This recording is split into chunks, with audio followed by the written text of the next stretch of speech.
आप जानते हैं कि ह्यूमंस के एक सेल में 46 क्रोमोसोम्स पाए जाते हैं, मतलब है कि 23 पेयर्स हो गए। इन 23 पेयर्स में से 22 पेयर्स तो ऑटोसोम्स के होते हैं और एक पेयर जो होता है वो सेक्स क्रोमोसोम का होता है। फीमेल्स के अंदर ये जो सेक्स क्रोमोसोम पेयर होता है वो XX होता है। एक्स क्रोमोसोम का देखिए स्ट्रक्चर इस तरह से कुछ है। और मेल्स में जो सेक्स क्रोमोसोम पेयर होता है वो XY होता है। तो ये समझिए एक X है और एक Y, X और ये Y। तो मेल्स के अंदर जो सेक्स क्रोमोसोम पेयर होता है उसमें Y क्रोमोसोम जो होता है वो बहुत स्मॉल होता है और बहुत अधिक कंडेंस्ड होता है और ये बहुत कम जीन्स अपने ऊपर रखता है। और फीमेल्स में दोनों सेक्स क्रोमोसोम्स जो हैं वो लंबे हैं और इनमें दोनों में डबल एक तरह से जीन्स के डोज हैं। और मेल्स के अंदर एक डोज तो पूरा है लेकिन एक डोज इसमें कम जीन होने के कारण Y क्रोमोसोम के ऊपर मिसिंग है। तो कैसे मेल और फीमेल में ये डोज कंपनसेट होगा इन जीन्स का, यही चीज़ डोजेस कंपनसेशन में पढ़ा जाता है।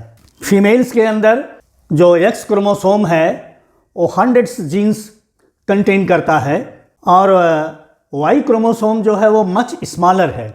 फीमेल्स के अंदर X क्रोमोसोम्स के ऊपर जो जीन्स हैं वो ट्वाइस हैं, डबल हैं एज कंपेयर टू मेल्स।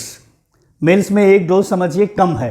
तो ये जो डोज का डिफरेंस है कि फीमेल्स में डबल है और मेल में एक ही है, तो इसका कंपनसेशन कैसे होगा? जैसे ही फर्टिलाइजेशन के बाद जाइगोट बनता है और डेवलपमेंट में सेक्स का निर्धारण होता है, उसी समय फीमेल्स के अंदर XX एक पेयर रह जाता है और मेल्स के अंदर XY रह जाता है। ये जो फीमेल्स में डबल X है, इस डबल X में से एक X जो क्रोमोसोम है वो इनएक्टिवेट हो जाता है, वो कंडेंस हो जाता है और कंडेंस होकर वो हेटेरोक्रोमैटिन बनाता है। आप जानते होंगे कि हेटेरोक्रोमैटिन जो होता है वो कंडेंस फॉर्म में होता है और एक नॉन डिवाइडिंग सेल में जब सेल इंटरफेज स्टेज में होता है तो उसमें मोस्ट ऑफ द क्रोमैटिन जो है वो यू क्रोमैटिन फॉर्म में होती है।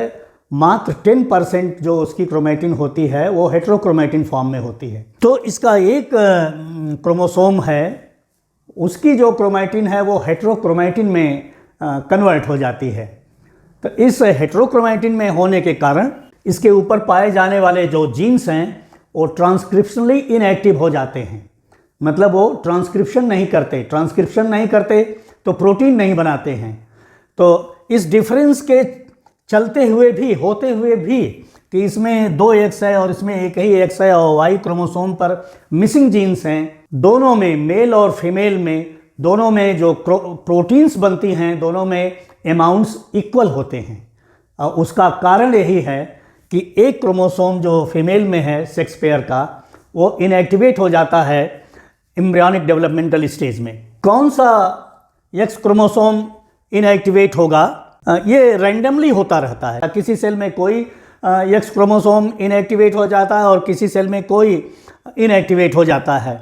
अब सपोज करिए कि इस पेयर में से और ये फीमेल जो है किसी सेक्स लिंक ट्रेट के लिए हेटेरोजाइगस है। हेटेरोजाइगस का मतलब एक क्रोमोसोम पर नॉर्मल जीन है और एक पर समझिए कि सेक्स लिंक जीन है। मान लीजिए सपोज करिए कि कलर ब्लाइंडनेस का है, तो एक सेल में एक एलील अपने को एक्सप्रेस करेगी और किसी दूसरे सेल में दूसरी एलील अपने को एक्सप्रेस करेगी और ये कंडेंस रहेगा।